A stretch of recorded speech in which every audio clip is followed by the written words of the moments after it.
petit chat, à mon avis tu entends juste ça, tu sais pas ce qu'on est en train de faire, on est en train de prendre des photos. Bisous, bon courage pour le montage. Bon bah, bon appétit. Non mais c'est dégueulasse. C'est vrai qu'on a rarement servi un plat qui faisait aussi peu envie quoi. Ouais. Bienvenue, vous écoutez Entre nos lèvres, un podcast qui raconte les vraies histoires autour de la sexualité, mais pas que. Nous sommes Céline et Margot et aujourd'hui nous accueillons une nouvelle invitée, Léa. Léa a 43 ans et avec elle, nous avons discuté des enfants qui naissent en dérangeant, de gâteaux au chocolat ou en forme de loup, de sexualité vanille et du collier du chat, mais surtout de confiance et de construction. C'est parti. Alors, est-ce que ça te plaît d'être une femme ? Oui, ça me plaît énormément d'être une femme. J'ai réalisé que, en fait, depuis que je suis toute petite, ça me plaisait d'être une fille pour, je crois, une seule raison. Je me disais que c'était hyper triste que les garçons ne puissent pas porter un bébé dans leur ventre. Et au contraire, je crois qu'il y a des choses qui auraient fait que vraiment, j'avais pas envie d'être un mec. J'ai toujours trouvé qu'ils avaient des responsabilités, mais alors je pense que ça, c'est un peu ma génération où c'était encore le père de famille qui avait la charge de la famille et tout ça. Et je me disais qu'ils avaient ça sur leurs épaules pour tout leur choix de vie, que c'est eux qui étaient responsables du bonheur de leurs femmes, de leurs enfants, qu'il y ait de l'argent. Donc voilà, moi, je suis très très contente d'être une femme. C'est quoi pour toi être féminine ? Pour moi, être féminine, mais là, je parle pour moi, pas la façon dont je vois la féminité en général. C'est vraiment avoir des cheveux longs, être maquillée, avoir des talons. J'adore en fait jouer avec tous les attributs de la femme. Moi, je me sens féminine quand je suis apprêtée. Est-ce que tu sais si tes parents, ils étaient heureux d'avoir une petite fille ? Alors oui, je sais que ma mère était très très heureuse. Elle avait déjà eu 2 garçons. Ensuite, elle avait eu une fille. Donc moi, je suis la petite dernière de loin. En plus, il y a beaucoup d'écart avec mes frères et sœurs. Après, mon père, je pense qu'au-delà du fait que je sois un garçon ou une fille, lui, il voulait pas d'enfant. Donc lui, il a demandé à ma maman d'avorter, ce qu'elle n'a pas fait. Il a totalement nié sa grossesse.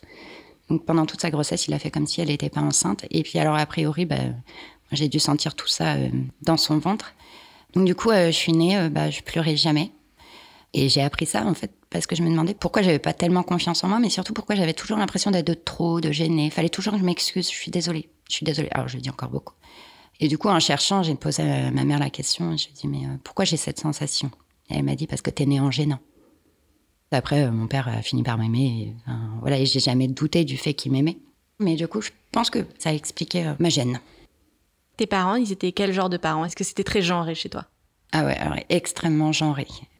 Monsieur rentre du travail, prend son journal, l'apéro pendant que madame cuisine et s'occupe de la maison, des enfants. Alors ça, c'est un stéréotype, mais alors chez nous, il était bien en place. En fait, ça faisait 2 clans. Mon père n'écoutait que les garçons, n'était intéressé que par les garçons, nous on était mignonnes. Non, c'était vraiment vieille école, quoi. Tu t'es construit en opposition, en te disant que plus tard, tu voudrais vraiment pas que ta famille ressemble à ça ? Ou il y avait une part de toi qui trouvait son compte et qui te disait que tu trouvais que peut-être quand c'était bien rangé, c'était bien pratique ? Alors en fait, je pense que je me suis posé la question beaucoup plus tard. Mes parents ont divorcé, j'avais 15 ans. À partir de là, j'ai plus tellement vu mon père. Et puis après, il est décédé, j'étais assez jeune. Et ma mère est tombée en dépression violente. Et du coup, je suis partie très tôt de chez moi, vers 18 ans. Et ensuite, j'ai rencontré mon mari et on a eu des enfants très tôt. Et j'avais pas questionné tout ça. Enfin, rien n'était prévu, tout s'est précipité. Et en fait, je suis retombée dans un couple un peu comme ça. Et après, comme on a divorcé, j'étais assez jeune, j'avais 32 ans. Là, j'ai questionné vraiment les choses en me disant de quoi j'ai réellement envie et clairement pas de ça. Et donc maintenant, je suis avec quelqu'un où il y a 0 différence entre lui et moi. C'était une volonté, mais j'ai quand même eu beaucoup de chance. C'est-à-dire que je suis tombée sur lui et il correspondait. Est-ce que je l'aurais refusé dans ma vie parce qu'il en faisait pas autant que moi ? Non, j'aurais peut-être pas été jusque-là, mais c'est vraiment très très bien tombé. Et puis je trouve qu'on donne un super exemple pour nos enfants. Est-ce que tu te souviens de l'âge que tu avais la première fois que tu as découvert l'existence de la sexualité ? On ne parlait absolument pas de sexualité chez moi, mais c'était plus que tabou, quoi. On ne disait même pas le mot fesses, quoi. Même avec mes frères et sœurs, c'était vraiment très très tabou. Ça l'est toujours d'ailleurs. Et en fait, je crois avoir un souvenir, mais je me dis c'est pas possible, mais je crois que c'est en 6e cours de SVT, où j'ai appris comment on faisait les bébés. Et en fait, je crois que j'ai eu un choc à ce cours-là, et j'ai fait genre, ouais, je savais. Mais pas du tout, quoi. Et est-ce que tu pouvais en parler à d'autres personnes que ta famille ? Est-ce que tu en parlais avec des amis ? Oui, avec les copains, les copines, ouais. Et est-ce que tu dirais que c'est comme ça que tu as fait ton éducation sexuelle ? Oui, je crois que c'est surtout en pratiquant. Ouais, en fait. Ça marche aussi. Ouais, ça marche pas mal. Après, j'avais 15 ans et je pense que je l'ai fait beaucoup trop tôt, mais je l'ai fait pour le faire, pour être comme mes copines.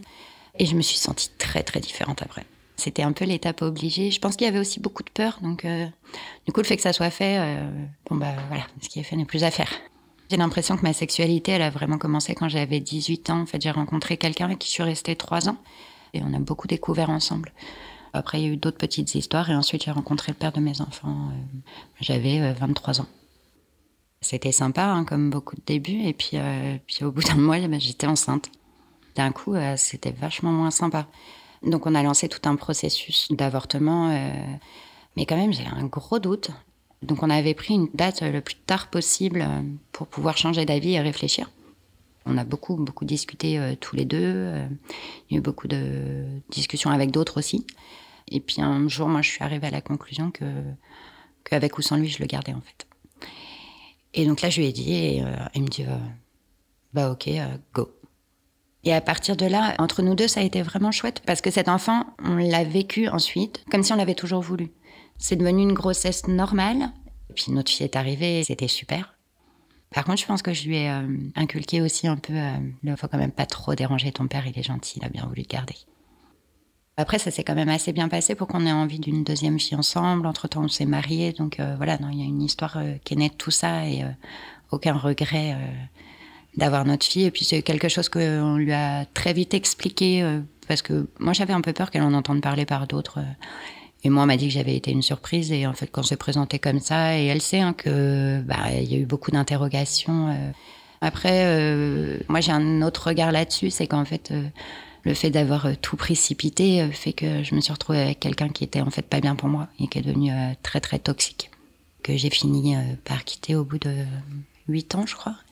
Parce qu'en fait, il était alcoolique et que la violence... autant j'ai eu aucune violence physique, mais la violence psychologique était devenue intenable. Voilà, la jolie histoire ne finit pas bien, mais par contre, on est ravis d'avoir nos filles et je m'entends quand même très bien avec mon ex-mari. Ça fait très longtemps qu'on est divorcés, donc maintenant ça se passe bien. C'est une forme d'échec pour toi de ne pas avoir réussi à faire ta vie avec le père de tes enfants? Moi, je sais que dans ma famille, notamment, je sais qu'il y a des femmes qui le vivent mal. Oui, pour moi, ça a été vraiment un vrai deuil à faire. En plus, c'est très énervant quand c'est l'alcool. Enfin, ce que je lui ai toujours dit, en fait, t'as une maîtresse, mais moi, je peux pas me battre, j'ai pas les mêmes armes qu'elle. Donc en fait, tu te bats pas contre ça, tu peux rien faire. Donc soit tu restes, soit tu te protèges et tu t'en vas. Donc j'ai essayé pendant très longtemps et ouais, je trouve que c'est vraiment un gros gâchis. Puis pour les enfants, c'est quand même pas simple. Donc non, je trouve ça très très dommage. Maintenant, je n'y pense plus jamais pour moi, mais oui, pour mes filles, ouais. Et toi, dans tout ça, tu t'es reconstruit comment ? Alors, je trouve que tu as employé le bon terme, c'était une vraie reconstruction. Parce qu'en fait, j'ai vraiment été démolie et mise à mal. Et je suis sortie de là très affaiblie. Et c'est marrant, quand je suis arrivée à mon boulot, mon boss, c'est vraiment un ami. Il m'a dit, tu divorces. Alors, tu vas avoir 2 ans pour s'en remettre. Et je dis, mais tu peux pas me dire ça, je vais pas mettre 2 ans à m'en remettre. Je suis revenue au bout de 3 ans, j'ai fait, non, c'était pas 2, c'était 3. Et...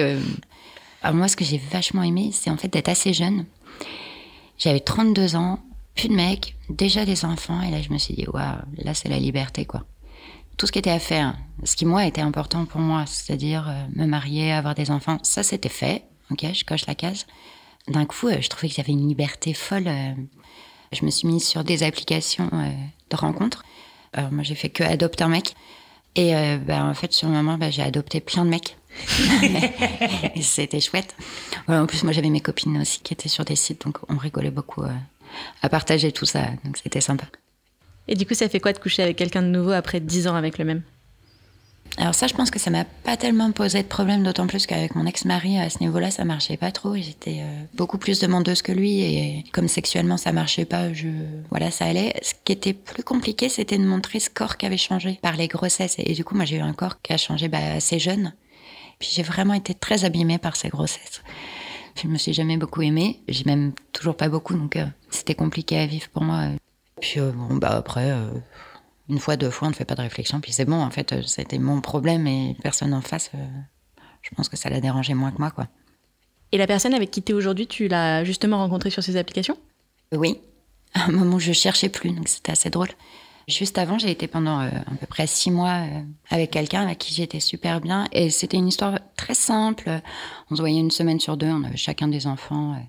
Puis un jour, je suis en terrasse avec 2 amies qui, elles, étaient encore sur le site. Donc nous, on s'était enlevés et tout ça. Et puis, il y en a une qui dit « Ah là là, le mec à la table là-bas, je suis sûre, il est sur Adopt. Faut que je regarde. » Elles sortent leur téléphone, elles commencent à regarder. Et puis celle qui était à côté de moi, je regarde. Et là, je vois mon mec sur le site. Et là, je fais attends. Et je vois qu'il est en ligne. Et là, je pète un câble et je rentre chez moi. Donc, je me dis, non, il faut que je vérifie, c'est pas possible. Donc, je me reconnecte et si, il est bien en ligne et tout. Donc là, je l'appelle. Et en fait, il me dit, mais non, mais c'est comme ça. Je me dis, mais comment ça, c'est comme ça? Enfin, on s'est enlevé il y a 6 mois du site et là, je te découvre en ligne. Je n'ai jamais eu d'explication. Ça s'est arrêté comme ça. Donc, voilà, bon, maintenant, il y en a qui ghostent. Bah, c'était un peu ça, en fait. Mais donc là, je me dis, OK, bah, maintenant, j'ai remis mon compte. Bah, c'est parti. J'ai parlé avec des gens, mais en fait, j'avais aucune envie, j'étais que énervée. Et puis, il y en a quand même un, je trouvais mignon, il avait l'air gentil. Et là, on se met à beaucoup parler. Puis, il m'écrivait des grands pavés, vachement sympa. Puis, son profil était très rigolo, beaucoup d'humour et tout ça. Alors, moi, pas du tout dans l'idée d'avoir quelqu'un maintenant. Je me dis, bon, on se rencontre vite et puis on sera certainement potes et voilà. Je pars rencontrer donc Tom, complètement à l'arrache. On s'était donné rendez-vous un samedi à 16h. Genre, c'est bon, moi j'avais un dîner le soir. Comme ça, si c'est pas bien, on peut vite partir, quoi. Et puis en fait, je suis arrivée en avance. Et j'étais sur mon téléphone et à un moment, je lève la tête et là, je le vois. Et là, je me dis, ah ben c'est lui. Ah ben merde, mais j'aurais dû m'habiller autrement, j'aurais dû me faire belle. Vraiment le vieux réflexe de nana. Et donc, il s'assoit à ma table. Et là, on s'est parlé, mais comme si on se connaissait depuis toujours. C'était juste incroyable. Et puis, dans sa description, j'avais vu donc qu'il avait 2 fils, mais c'était pas très clair. Il disait papa à temps plein, je sais pas quoi. Bon, comme si on n'était pas des parents à temps plein. Et puis, je me dis, bah, pourquoi il dit ça et tout ça. Et puis, à un moment, je lui avais dit, moi, quand on s'est séparés, c'était compliqué pour récupérer des meubles et tout ça. Et lui, il m'a dit, moi, elle est trop sympa, elle m'a tout laissé, quoi. Du coup, dans ma tête, je me dis, c'est quand même marrant, une nana qui laisse tout, quoi. Bon. Ok.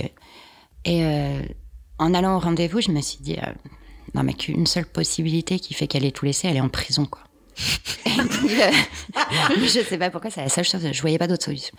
Et donc, à un moment, il me parle de ses enfants et tout, et je lui dis, bon, écoute, il faut que je te pose une question, quoi. Ta femme, elle est en prison? Il me fait quoi? Mais non, pas du tout. Je sais pas, t'as dit qu'elle t'avait tout laissé, vraiment, ça me perturbe. Et là, il me dit, non, en fait, elle est décédée. Du coup, ça a changé tout. Là, il me dit, en fait, je voulais pas t'en parler parce que bon, le veuf avec ses 2 enfants, ça fait pas forcément rêver. Qu'est-ce qui pouvait te faire peur dans l'idée d'être avec un homme qui était veuf? Déjà, avoir des enfants à temps plein à nouveau.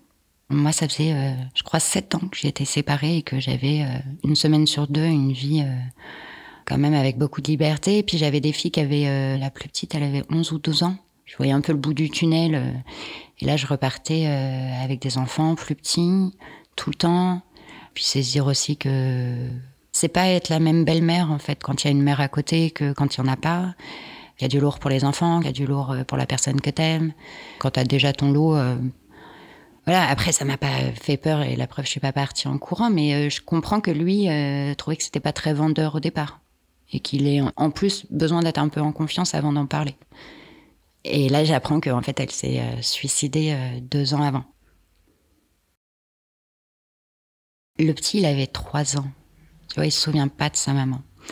Après, moi, j'ai eu, pendant plusieurs années, j'ai vécu avec un fantôme à la maison. C'est-à-dire qu'à des moments, je m'occupais de ses fils en me disant, en fait, c'est pas moi qui devrais être là, ça devrait être elle. Et des fois, j'avais presque envie de dire, ouais, tu ferais quoi à ma place? Parce que moi, je sais pas quoi faire, hein. T'es mignonne, mais tu m'as laissé ça. Donc ouais, il y a un espèce de fantôme, mais c'est pas comme une ex. Une histoire un peu rigolote. Chaque anniversaire de tous mes enfants, je fais toujours le même gâteau au chocolat, le seul gâteau que je sais faire.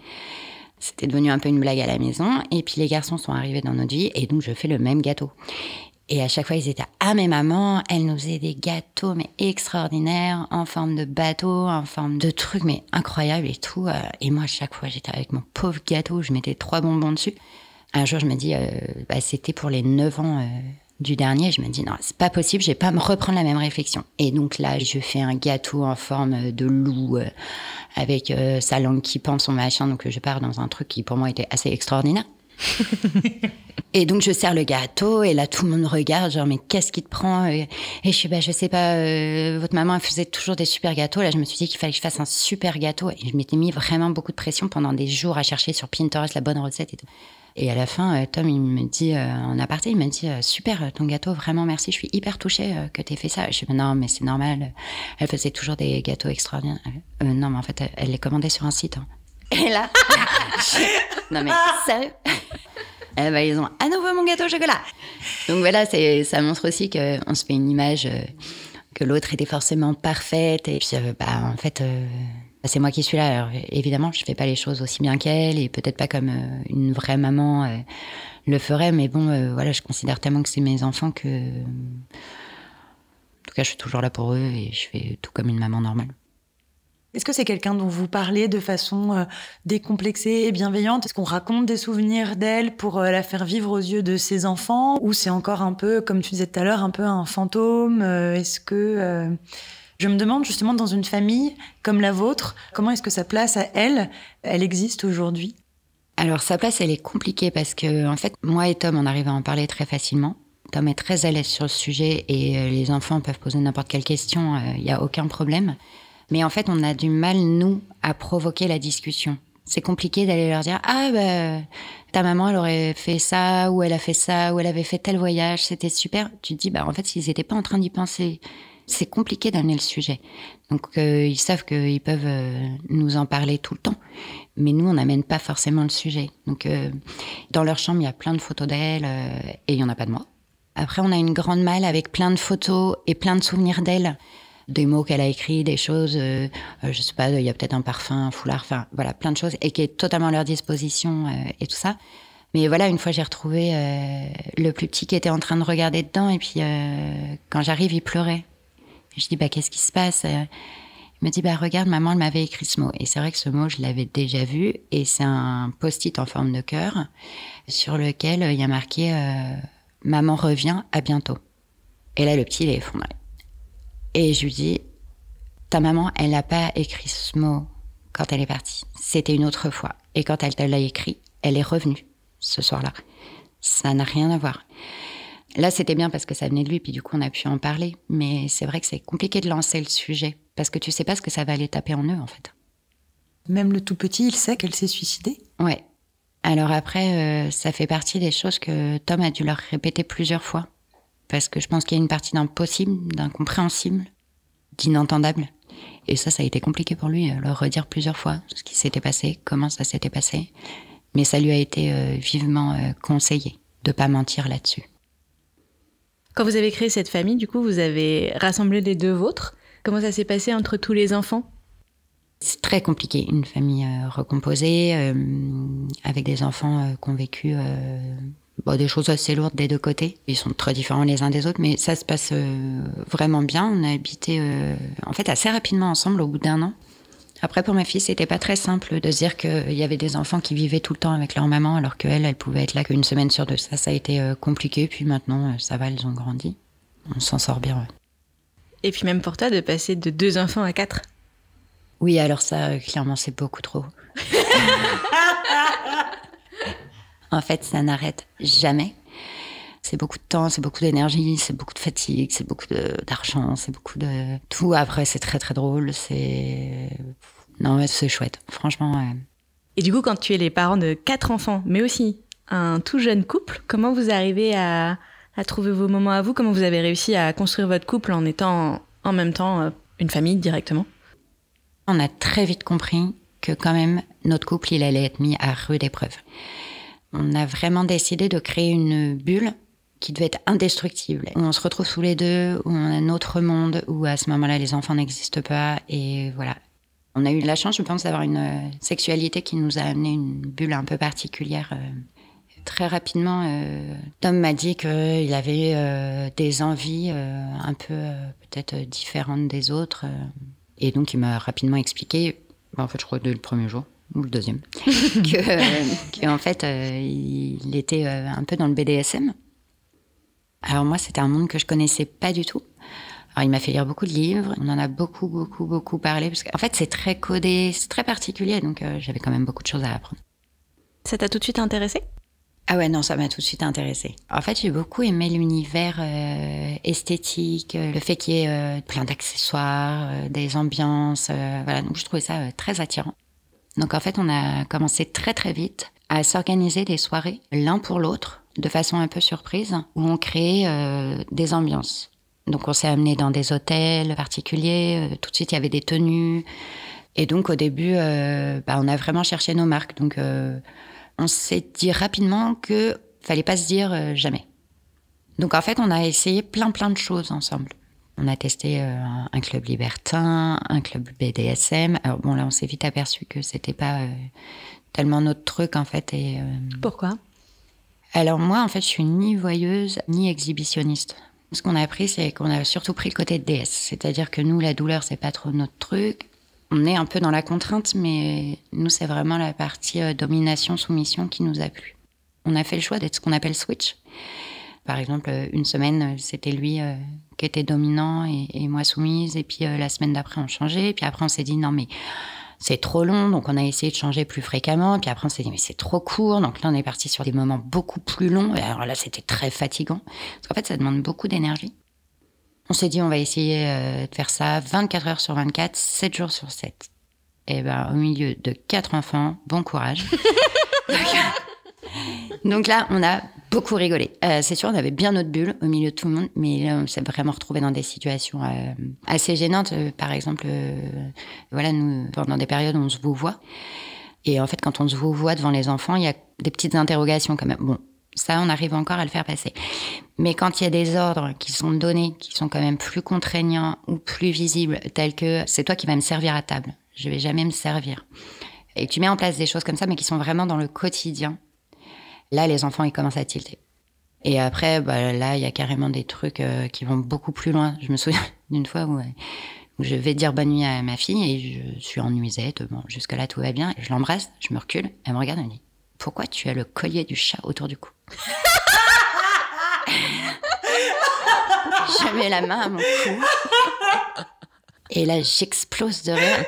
Et je lui dis « Ah, mais c'est parce que on rigole. » Et je repars, je ferme la porte et j'explose encore plus de rire parce qu'en fait, il faut quand même savoir que notre chat n'a jamais eu de collier, quoi. C'est passé. Ok, super, voilà. Il n'y a pas très longtemps, il y a ma fille qui sonne à la porte, elle avait oublié ses clés, elle ne devait pas du tout être là. Mais évidemment, elle avait oublié quelque chose, donc elle passe à la maison et je lui ouvre la porte. Et elle m'a dit « Mais j'adore ta jupe !» Et moi, j'ai été complètement coincée dans ma jupe en latex et en talons de 12. Je n'arrivais pas à marcher. Et elle me dit « Ah, t'es trop belle, maman. » Je fais « Ouais, super. Il faut que tu partes. » En fait, moi, j'ai aucune envie que les enfants connaissent notre sexualité, comme j'ai pas envie de connaître la leur. Donc, autant le sujet est très ouvert, la sexualité, en parler à la maison, il n'y a aucun problème. Mais ils n'ont pas à savoir du tout ce qu'on fait et nous à savoir ce qu'ils font. Donc, on essaye d'être très discret. Comme j'ai dit, de temps en temps, il y a des ratés, mais on est très discret, ouais. Mais quand vous dites 24, 7 jours sur 7, en alternant, je sais pas, je reprends l'exemple de quand vous faisiez une semaine chacun, dominant-dominé en alternance, il n'y a jamais de moment où vous n'êtes pas dans, entre guillemets, ces rôles ? Oui, c'est ça en fait, l'idée. En fait, la mise en place de la domination-soumission dans le quotidien, par exemple devant les enfants ou même la famille, des amis, en fait, ça se fait assez facilement parce que ces règles, elles ont été données avant, en général. Il y a même des gens qui font des contrats et qui imposent des choses dans le contrat. Nous, on l'a fait qu'une fois. Mais imaginons, moi, j'en ai jamais fait à Tom en tant que dominatrice. Mais par contre, il a des règles qu'il doit suivre. Donc, par exemple, la question ne se pose pas tous les matins. C'est lui qui me fait mon café. Il doit me presser un jus d'orange. C'est lui qui va me laver quand je vais prendre ma douche. Et ensuite, il va me sortir ma serviette de bain. Et ensuite, il va me mettre de la crème. Voilà, c'est des choses qui sont données en amont. Donc, on n'a pas beaucoup besoin de se dire les choses. Et les ordres qui sont nouveaux, on va évidemment pas se les donner forcément devant les enfants, quoi. C'est un des principes du BDSM, de pas sortir de ce rôle ? Il y a plein de gens qui le pratiquent, alors ils vont dire sur des séances, donc ça va être un soir bien défini. Il y en a qui le pratiquent pas dans leur couple du quotidien, mais qui ont quelqu'un à côté. Quand on commence à connaître les gens, on se rend compte qu'il y a autant de façons de le faire que de personnes. Chacun fait comme il veut, comme il peut. Moi, je trouve que c'est très très dur à tenir dans le 24-24 et dans le quotidien. Parce que, alors, pour vous donner un exemple, les dominas, elles ont toujours une espèce d'aura autour d'elles. Alors moi, quand même, je suis très très nulle à ce niveau-là. C'est-à-dire, je peux accueillir Tom, par exemple, en tenue de latex, très sexy, avec ma cravache, et puis je vais aller m'asseoir sur le canapé. Donc lui, il va pas s'asseoir tant que je l'autoriserai pas. Et puis je vais lui dire, en fait, j'ai envie d'un verre de vin. Et là, je vais lui dire, tu voudrais pas aller me chercher un petit verre de vin? Enfin, si ça te dérange pas, parce que sinon je peux y aller, en fait. Et là, au moment où je finis la phrase, je suis, mais c'est pas possible, quoi. Mais la domina, nulle. Alors lui, il est mort de rire. Donner des ordres qui sont pas d'ordre sexuel, en fait, je trouve ça compliqué. Et t'as pas de mal à donner un ordre au lit? Ah non. Mais par contre, passe-moi le sel, c'est plus dur. Ouais, exactement. Ah, mais c'est... Moi, je pense qu'il y a un moment où mon quotidien reprend le dessus et j'oublie. Tom, il est meilleur que ça. Il a plus d'énergie à donner. Il se dit tout le temps, non mais c'est vachement important, il faut qu'on le tienne et tout ça. Il est beaucoup, beaucoup plus cérébral que moi. Il a beaucoup plus besoin que ça monte tout au long de la journée.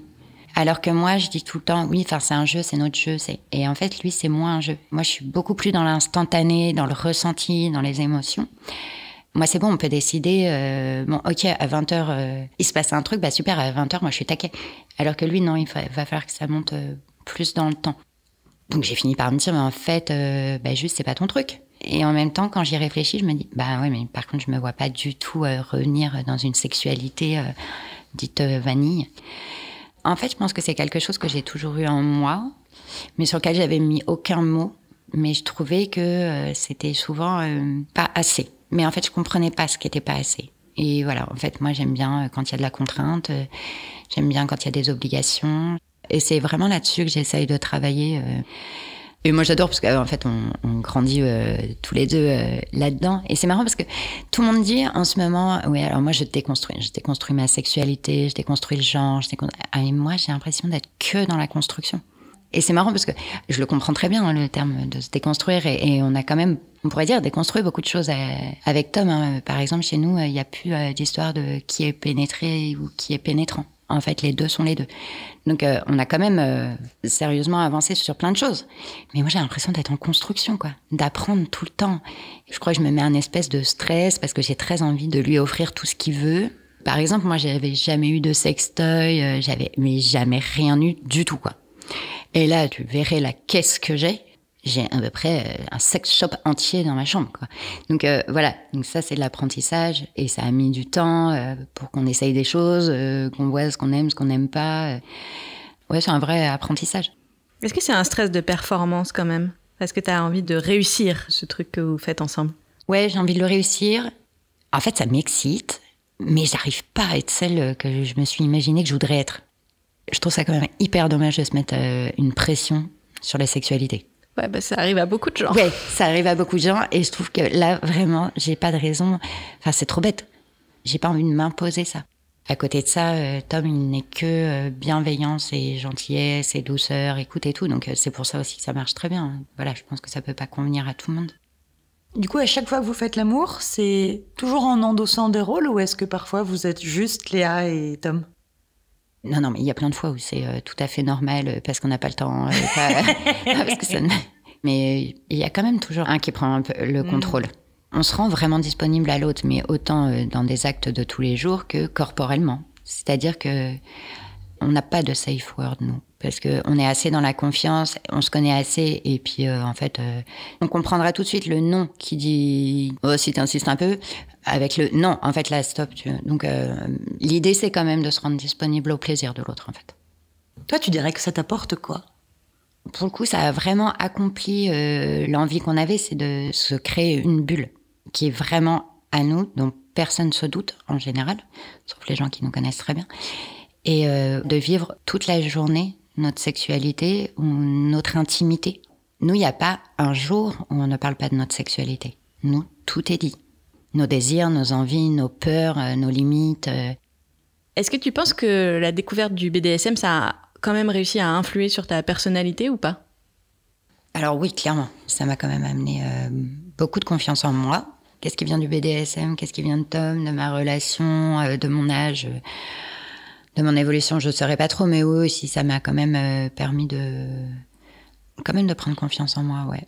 En fait, j'ai l'impression d'avoir pu vraiment prendre le contrôle d'une part extrêmement personnelle de moi, où seul mon conjoint a un impact. Et j'aime bien ça, ouais. Tout à l'heure, tu disais que quand vous en avez parlé à d'autres personnes qui pratiquaient, vous vous êtes rendu compte qu'il y avait plein de façons de le pratiquer. Du coup, vous avez vite rencontré d'autres personnes qui pratiquaient? Ouais. En fait, moi, j'ai un peu un problème avec mon corps. Et du coup, Tom a eu la très, très bonne idée, sur le moment, j'ai pas très bien compris, de nous créer un Insta. En fait, l'idée, c'était de se faire un peu comme un journal de bord de notre histoire. C'est moi qui lui parle ou lui qui me parle. Donc ça peut être autant on va se donner quelque chose à faire. Nous, on est parti pas mal sur l'humour et tout le monde sait qu'on a 4 enfants et que voilà, c'est pas toujours simple. Donc on a vraiment dédramatisé tout. On se prend pas du tout au sérieux et par rapport à ça, on sait qu'il y a des gens qui nous suivent, qui sont tellement plus là-dedans et depuis toujours. Et bon, ça les fait quand même marrer ce qu'on raconte.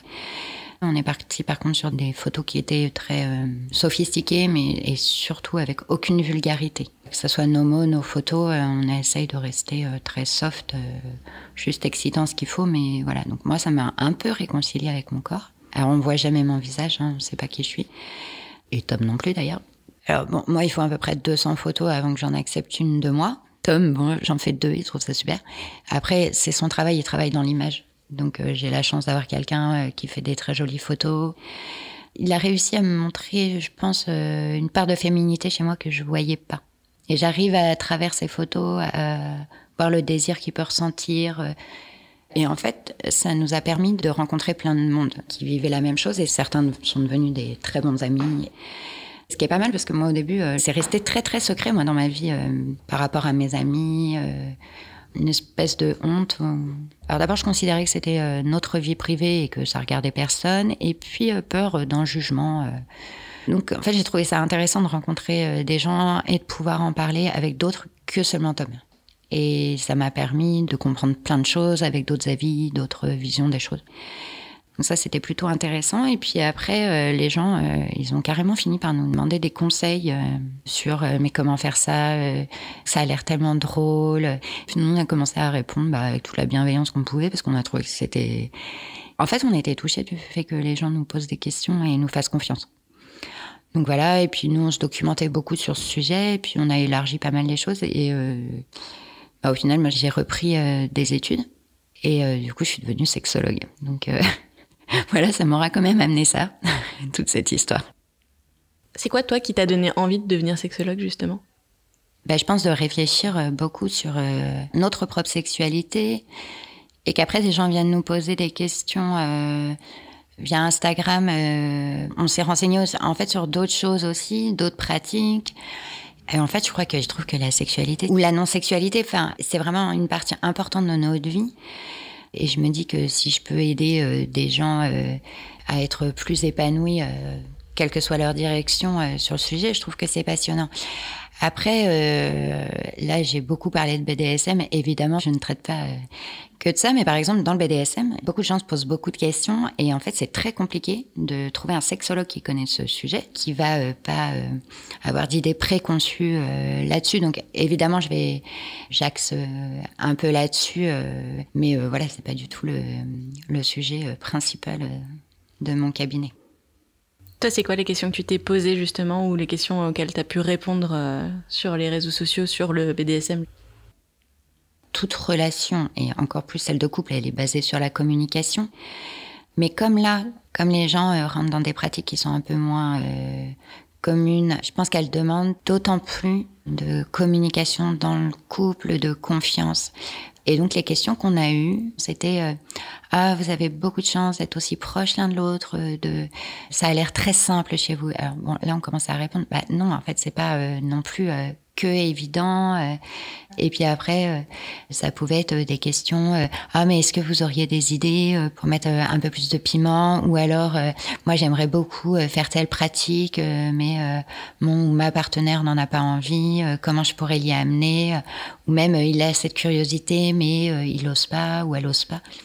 Donc voilà, c'était des questionnements de cet ordre-là. Est-ce que c'est facile pour toi de te montrer nue ou pas ? Alors devant Tom, j'ai pas de problème, mais non, moi je suis très très pudique depuis toujours. Donc oui, c'est très compliqué pour moi de me montrer nue. Alors autant quand je suis dans un rapport sexuel, je n'y pense pas du tout. Mais par contre, me montrer nue ou dénudée, c'est compliqué, ouais. Et du coup, c'est quand le moment où tu te sens le plus à l'aise dans ton corps? Le moment où je me sens le plus à l'aise dans mon corps, je pense, c'est sous le regard de Tom. En fait, il a vraiment un regard très doux sur moi et très amoureux. Donc voilà, ce qui n'a pas du tout été le cas de tous les hommes que j'ai rencontrés dans ma vie. C'est vraiment lui qui me fait me sentir bien. Est-ce que vieillir, c'est un truc qui te fait peur ou pas du tout? Alors, ça me faisait pas peur du tout, sauf depuis que je vieillis, bizarrement. En fait, passer la quarantaine, c'est beaucoup moins drôle quand ça devient réel. Donc, la perte de vue, la perte d'audition, les douleurs. En même temps, je suis hyper impatiente d'être une vieille grand-mère, à m'occuper de mes petits ou arrière-petits-enfants. Alors, je me projette très bien dans ma vie plus tard, toujours avec Tom. Hein. On s'est dit que je mettrais des bas de contention pour l'exciter encore un peu. Mais oui, ça me fait peur, mais juste parce que perte de possibilités physiques, en fait. Voilà, après, oui, tout ce qui est rides et tout ça, ouais, j'adore pas, hein, comme tout le monde. On verra ce que j'en fais, mais non, je trouve pas ça super excitant de vieillir. Des 5 sens, pour toi, c'est lequel qui est le plus lié à la sexualité? Très, très clairement le toucher. Alors moi, j'adore qu'on me prive de mes sens pendant l'acte, mais quand même, dès qu'il m'attache les mains, c'est plus compliqué pour moi. Mais après, je sens quand même sa peau, donc ça va. Mais ouais, j'aime beaucoup le rapport à la peau. Ouais. Est-ce que parfois aussi le but, c'est pas justement de priver de certains sens pour aiguiser un autre? Ah bah si, c'est hyper important. Alors nous, on finit par s'en priver beaucoup. Hein. C'est-à-dire au même moment, t'as plus tes mains, t'as plus tes yeux, t'as plus ta bouche. Parfois, on enlève l'ouïe aussi. Donc voilà, je pense que l'ultime, mais ça, moi, je vais pas le connaître, c'est quand lui porte sa cage de chasteté, qui l'empêche d'avoir des érections. Alors, c'est pas vraiment un sens, mais bon. Du coup, ça fonctionne comment exactement, une cage de chasteté? Alors, en fait, c'est une petite cage en métal ou en plastique dans laquelle l'homme rentre son sexe et c'est tenu par ses bourses qui met aussi à l'intérieur d'un anneau. Et ça se ferme avec un cadenas et normalement, c'est l'autre qui a la clé. Donc, c'est-à-dire qu'on prend totalement possession des érections de l'autre. C'est-à-dire qu'il ne peut plus en avoir, sauf si on l'y autorise. Donc, ça peut être porté, je sais pas, quelques heures, le temps d'une soirée, le temps d'un rapport. Mais en général, après, on le fait le porter de plus en plus longtemps pour que, en fait, il y ait une frustration qui s'installe et donc un désir qui devient très fort. Et donc là, on peut faire tenir une journée entière, une nuit, plusieurs jours. On regardait le compte de quelqu'un qu'on suit. Là, je crois qu'il était à 200 jours. Et c'est pas dangereux? Honnêtement, je jouerais pas à ça. Moi, je pense que c'est pas bon. Est-ce que dans les interdits que des fois vous vous imposez quand l'un ou l'autre domine, vous interdisez parfois la masturbation? Alors oui, ça fait complètement partie du jeu. Par exemple, Tom n'a absolument pas le droit de toute façon d'avoir un orgasme sans que j'y ai autorisé. Et il a absolument pas le droit de se toucher sans me demander avant. Oui, ça fait partie du jeu. Et quelles sont vos limites? Et je crois que la plus grande que j'y mets, et c'est ça aussi qui m'aide pas tellement pour être une dominante, c'est que moi j'ai besoin que Tom il garde tout le côté un peu que j'aime bien chez lui de virilité, de masculinité. Du coup, je peux pas partir dans l'humiliation. Et en fait, quand dans la domination, t'enlèves la douleur, l'humiliation, alors je dis pas qu'il reste rien, mais c'est quand même un peu les armes que t'as. Et c'est ça, moi, qui me bloque un peu, je pense. Toi, c'est laquelle la sensation que tu recherches dans tout ça? Je crois que c'est l'excitation, en fait.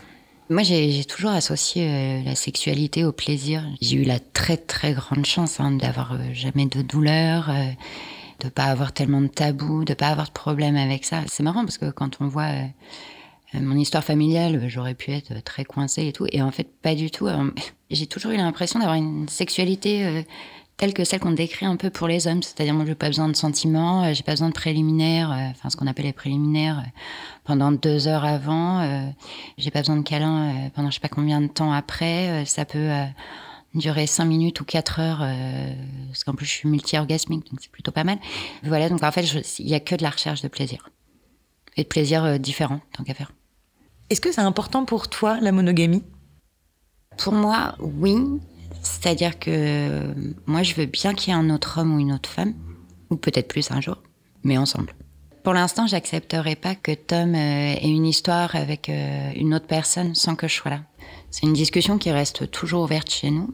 En fait, comme il est OK pour qu'il y ait un autre homme ou une autre femme, et que moi, je suis OK pour qu'il y ait un autre homme ou une autre femme, je vois pas trop l'intérêt d'aller vivre ça Après, il y a encore autre chose. Après, ça peut être du codolisme, et là, c'est encore autre chose. C'est par exemple, Tom pourrait accepter que je sois avec un autre homme, le savoir, peut-être nous voir ou ne pas nous voir. Et en fait, lui, ça l'exciterait de savoir que ça a lieu. Et ce serait quelque chose au service de votre couple. Ouais, ça resterait de toute façon pour notre couple. C'est la question de la fin maintenant. Pourquoi est-ce que tu es venue nous parler de tout ça et qu'est-ce qui était important pour toi ?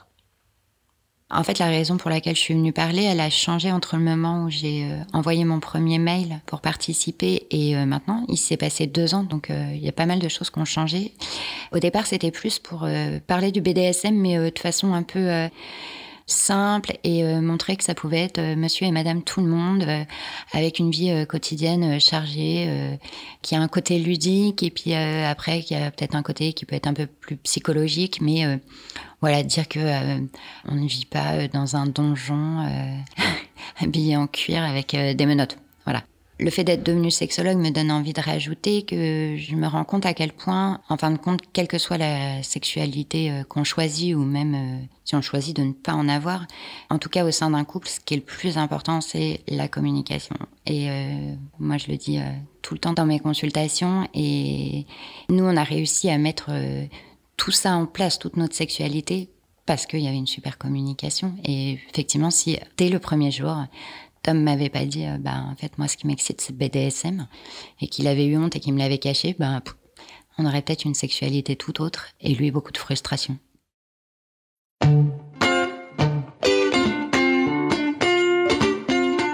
Pour ne pas rater le prochain épisode d'Entre nos lèvres, abonnez-vous à ce podcast. Vous pouvez également nous suivre sur Instagram, Facebook et Twitter @Entre nos lèvres ou sur notre site internet entrenoslèvres.fr où nous écrivons aussi. Et n'oubliez pas de vous inscrire à notre super newsletter. Tous les mois, à l'annonce du nouvel épisode, on partage avec vous 5 chouettes recommandations. Des livres, des films, des articles, tout ce qui nous a plu ou touché ces derniers temps. Promis, c'est cool. Ah oui, et puis le montage et le mixage de cet épisode ont été faits par Noémie Sudre et la musique du générique par Martin de Bauer. Allez, à bientôt.